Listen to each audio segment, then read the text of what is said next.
आज हम जिस फिल्म की कहानी सुनने जा रहे हैं उस फिल्म का नाम है द ओमेन किंग। ये कहानी पश्चिम अफ्रीका की है 1823 की। ये एक सच्ची कहानी है। अफ्रीका में दो साम्राज्य थे, एक दाहोमी साम्राज्य और दूसरा ओयो साम्राज्य था। दाहोमी साम्राज्य का दुश्मन ओयो साम्राज्य होता था। ओयो साम्राज्य के लोग माही समुदाय के लोगों को अपने साथ लेकर दाहोमी साम्राज्य के लोगों पर हमला किया करते थे और उनको बंदी बना के गुलामी करने के लिए यूरोपियन को बेचा करते थे। ओयो साम्राज्य के पास बहुत हथियार है और घोड़े भी है। तो दाहोमी के नए राजा खेजो है, वो भी बड़े ही शक्तिशाली है।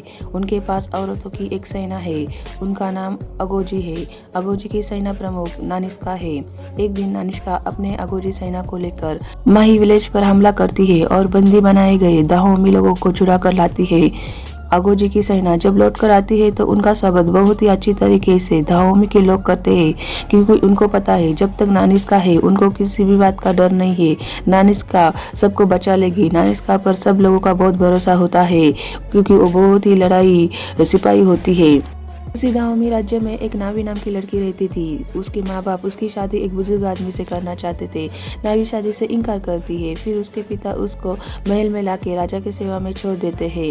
नावी की मुलाकात फिर अगोजी के सेनापति ईजो से होती है। वो उसे अगोजी सेना में लेकर आते हैं। खेजो की मंत्रियों की मीटिंग होती है। राजा खेजो अपना हर डिसीजन लेने से पहले नानिस्का से सलाह मसलत करा करता था और ये बात राजा की रानी को पसंद नहीं थी। नानिस्का ने अपने अगोजी सेना को लेकर खेजो को राजा बनाया था, इसलिए राजा हमेशा ही नानिस्का की सलाह मसलत किया करता था। मीटिंग में जो अगोजी माही विलेज पर हमला किया गया था उस पर बातें होती है।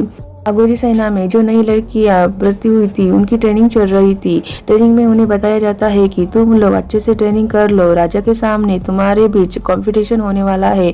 जो अच्छा करेगा, जो जीतेगा उसको राजा बख्शिश देने वाला है। ओयो का नया सेनापति ओबा अपने सैन्य को लेकर राजा खेजो के पास आता है। वो राजा से बोलता है, तुमने मेरा नुकसान किया है, इसकी भरपाई करो। वो राजा खेजो के सामने प्रस्ताव रखता है। हर महीने राजा अगोजी सेना में से 40 महिलाएं सेनाओं को गुलाम के तौर पर उसे देगा। फिर वो दाहोमी पर हमला नहीं करेगा। राजा खेजो कहता है, सोचने के लिए मुझे वक्त दे दो। फिर वहां से ओयो का सेनापति ओबा चला जाता है। ओयो का नया सेनापति ओबा को देखते ही नानिस्का को कुछ याद आता है कि कुछ साल पहले उसे उन लोगों ने अगवा किया था और बंदी बनाकर ओबा ने और उसके साथियों ने नानिस्का पर रेप किया था। नानिस्का 40 सेना को लेकर पोर्ट उइदा में जाती है, जहां पर सेनापति ओबा ने बुलाया था।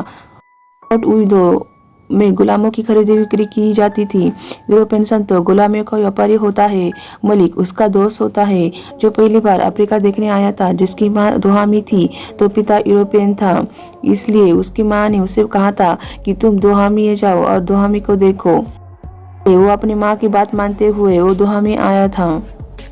सेनापति ओबा के सामने अगोजी सेना की एक लेडी सेनापति ओबा के सैन्य के कटे हुए सर फेंकती है और उसे कहती है कि उसका राजा जंग के लिए तैयार है, और वहां से भागने लगते हैं सबके सब। पर नानिस्का ओबा के साथ लड़ने लगती है। ये देखकर नावी वहीं पर रुक जाती है और उनको हेल्प करने लगती है। इसके बाद फिर गुलामियों का व्यापारी संतो राजा खेजो के पास जाकर राजा को कहता है, मैं गुलामों का व्यापार नहीं करूंगा, हमें पाम तेल का व्यापार करना है, हमें पाम तेल दे दो। इस पर राजा राजी हो जाता है। फिर नई लड़कियां जो अगोजी में आई थी उन लड़कियों की प्रतियोगिता होती है। नावी उसमें जीत जाती है और उसको बहुत सारी चोटें आई होती है। तो नानिस्का नावी की चोटों को देख रही होती है तो उसके पीठ पर लगा हुआ निशान देख लेती है और फिर नानिस्का उसके परिवार के बारे में पूछने लगती है। तो नावी कहती है कि मुझे मेरे माँ बाप ने गोद लिया था, मैं कोई उनकी संतान नहीं हूँ। नानिस्का को याद आता है जब उसको अगवा करके कुछ लोगों ने उस पर रेप किया था। उसके बाद वो प्रेग्नेंट हो चुकी थी और उसने एक बेटी को जन्म दिया था। वो उस बेटी को अपने साथ नहीं रख सकती थी, क्योंकि अगोजी सेना के कुछ नियम होते थे। वो शादी नहीं कर सकते और बच्चे नहीं पाल सकते थे, इसलिए वो उस छोटी बच्ची को अपने साथ नहीं रख सकती थी। इसलिए वो छोटी बच्ची के पीठ पर एक चाकू से निशान बनाती है और उसको अपने साथियों को देती है और कहती है, इसको किसी को दे दो। और उसके साथी वैसे ही करती है। और ये देखकर नावी को देखकर फिर नानिस्का को लगता है कि ये वही उसकी बेटी है, लेकिन वो नावी को कुछ नहीं कहती है। ओयो का सेनापति ओबा अपने सेना को लेकर दाहोमी पर हमला करने आता है। उसके साथ बहुत सारे सैनिक होते हैं। सेना देखकर नानिष्का समझ जाते हैं कि ओयो पूरे मैदान में रुकने वाले हैं, इसलिए नानिष्का पहले से ही पूरे मैदान में बारूद बिछा देती है और रात के टाइम में वो उस बारूद में आग लगा देती है और फिर जहाँ पर रुके थे ओबा के लोग वहीं पे धमाका हो जाता है और फिर उनमें घनघोर लड़ाई होने लगती है।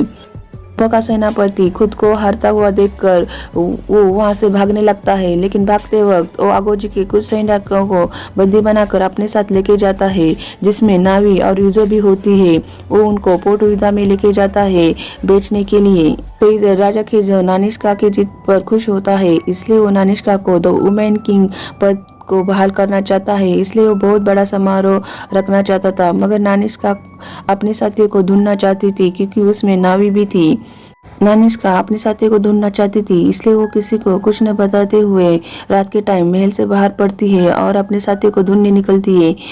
नानिष्का की ये बात उसकी साथी आगोजी को पता चलती है। आगोजी के सारे सैनिक फिर उसके साथ निकल पड़ते हैं। उइदा में आगोजी की सेना आ जाती है। वहाँ पर ओबा की सेना भी होती है। वो एक दूसरे से लड़ने लगते हैं। लड़ाई में बहुत घनघोर होती है। नानिष्का ओबा का सर काट देती है और उसके मार डालती है। नानिष्का अपने साथियों को वहां से छुड़ाती है और दाहोमी लेके आती है। राजा नानिष्का को माफ कर देता है और उसे द वुमेन किंग बनाता है। नानिष्का नावी को उसकी जन्म की कहानी बताती है और उसे कहती है, मेरे पास कोई चारा ही नहीं था, इसलिए मुझे तुम्हें इस तरह से छोड़ना पड़ा, मुझे माफ़ कर दो।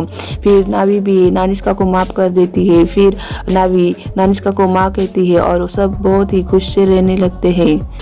मुझे ज़रूर बताएं आपको इस कहानी कैसी लगी। अगर आपको ये कहानी पसंद आई होगी तो वीडियो को लाइक करें और चैनल को सब्सक्राइब ज़रूर कीजिए।